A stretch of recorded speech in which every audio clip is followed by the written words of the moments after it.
Paano ako magsasalita? Ingay ng sarili. Morning! Wala ka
Alam niyo, kagabi may tumawag sa akin mataba.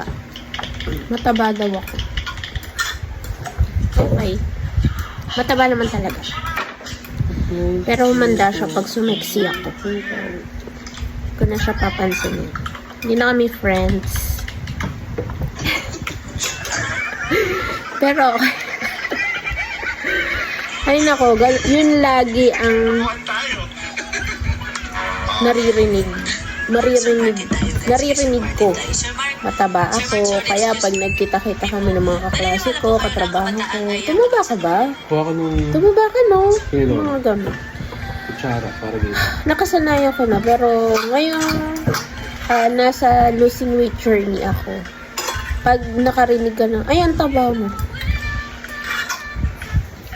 Iba yung dating kasi, iba yan, nagli-lose ka na ng weight, mataba ka pa din. Pero sige, okay lang. Let's wait and see. Nga pala, papakita ko sa inyo mga niloto. Nagluto ako ng tofu, tapos sopas, carbonara. Fettuccine man tawag.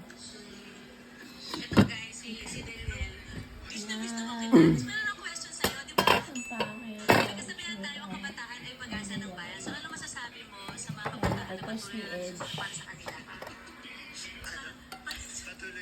Yan. Grabe siya kumain. Padalwa na niya yan. Mamaya yan ang lunch namin.